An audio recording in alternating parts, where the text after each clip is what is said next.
This video is going to be a deep dive on how we manage our video editing projects. First, let's talk about project management. We've moved away from email completely. We found that when you're managing lots of video projects, it's very slow, very easy to get disorganized. So you want something that can keep your projects and videos organized. For our project management, we use Notion, which we absolutely love. You may have heard of it. But the best thing about Notion is that it's super customizable to our specific needs. Now for us, we actually handle video editing for other clients, which are in-house marketing teams.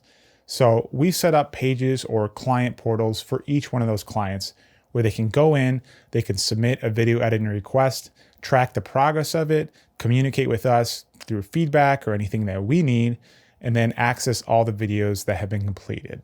A quick demo of how it works is there's a form button at the top here. So within the form, they're going to give this edit request a title. They'll give us some direction, notes on if they need additional clips or where this video is going to live. And they'll have a link directly to upload the footage into our storage system, which we'll talk about later. So once this is submitted, they click on it and it'll go directly into the queue. Our video producer or video editor is going to look at this and assign it a turnaround time with a delivery date, and then that client can track it as it moves through the queue.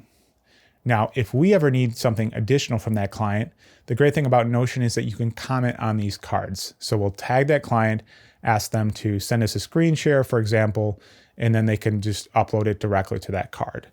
The comment-based system is great because it keeps everything organized into individual cards and you're not jumping between emails or chats or phone calls. So this card-based system is great. It allows the client to quickly view, see where everything is at. And then our editors keep organized too. We'll assign different projects for different editors. We have some notes on how, for example, the folder ID of where this project is going to live and some internal due date fields can be filled out as well. So moving on to the feedback and review process. I've already said that you can comment on these cards, but when it comes time to actually reviewing the videos, there's two different ways that we do it. If we know the video is likely not going to have feedback, we'll actually upload it directly to Google Drive within a folder for that project and then paste over that link in a comment. They will get a notification in their email and in the Notion portal that the video is ready for review, and then they can provide their feedback. If we do anticipate a lot more feedback or a lot more review, we'll actually upload that video to Vimeo first because they have a great comment-based system where they can watch the video, comment directly on it. But for most of our clients, especially after the first few projects, feedback is very, very minimal. So we try to keep it all within Notion and just use Google Drive. So that way, if the video is ready to go, they can download it and start using it right away. Once the video is approved, it goes down to the bottom of the page where they can see all their requests and they have a download link for each edit request that has been completed. I said this before, but I love how customizable Notion is. So for this client portal, for example, we've got a schedule call button in there. We've got links to their download folders in Google Drive. They can download the templates I created, and they can easily access the add-ons for our service. So if you're managing a team of video editors, or even if you're just working by yourself, definitely recommend checking out Notion, or at the least using something like Trello or other project management systems out there. It's a huge way to improve your workflow and just become a better communicator with your clients. Now let's talk about organizing the files. This is a huge nightmare for editors, especially the more videos you do, the more challenging it gets.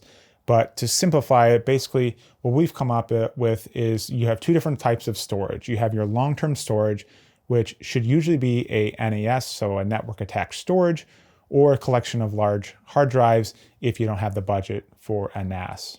For your current projects, this is going to depend on what your team is, or if you're working by yourself. If you're working by yourself, I recommend just getting the largest solid state drive that you can afford.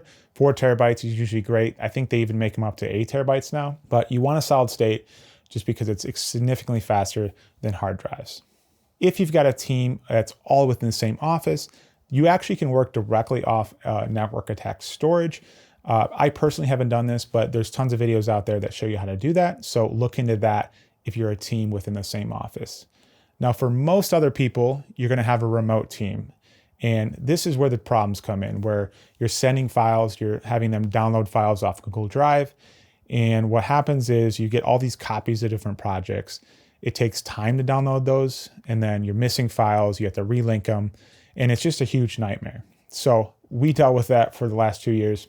And then just this year, we moved over to this new solution, which is basically cloud storage that mounts like a local drive. It's called Suite Studios. There's a few other companies out there that do the same thing, but Suite Studios, like I said, it's cloud storage that mounts like a local drive. It shows up just in your Finder or your File Explorer in Windows like a local drive would be. But the benefit is you can edit directly from the cloud for those smaller projects. And if you have those larger projects, you actually can cache folders from the cloud onto your solid state drive and then work from them. The big benefit of this is it allows multiple editors to all work on the same projects, and then it all updates at the same time. So you don't have to relink stuff, you don't have to send files. It's all simultaneously working off the same drive, which lives in the cloud. You get the benefit of local storage by caching projects, but you get the flexibility of everything living on one drive within the cloud. Super, super cool technology in the last couple of years. If you've got a remote team, you have to move to a solution like this. There really isn't any other way to do it that's efficient. So those are storage. How are the files handled? So for current projects, we have a folder for each one of our clients. And within each of those folders, we basically number sequentially. So if you start with 1_title and so on and so on and so on. And then within each project folder, we have 3 subfolders: assets, exports, and working files. For the assets folder, you put all your footage, all your sound, music, anything that is specific to this project that is not a reusable asset will live in this folder. Working files is where your Premiere file will go, your After Effects file will go. And then finally, exports is just all the renders. And then back to that number. This number is actually reflected in that client portal. So for quick reference, we can go back to it and pull files if needed. But also within that root file lives 2 other folders: reusable assets. So that's your logos, any motion graphic templates, rendered logo animations, sound effects, music, anything that we're routinely accessing lives here. Then the other folder is client uploads.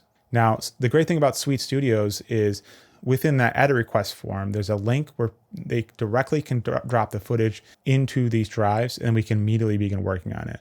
This saves us a ton of time having to go download footage and reorganize it. And it's super fast for the client too, because there's no throttling. So to summarize, long-term storage is your NAS system or large capacity hard drives. Your current projects is the fastest SSD you can find, or you set up a NAS if you're working within an office, or you use a cloud-based system like Suite Studios, Lucid Link if you're working with a remote team. Thanks for watching, and we'll see you in the next video.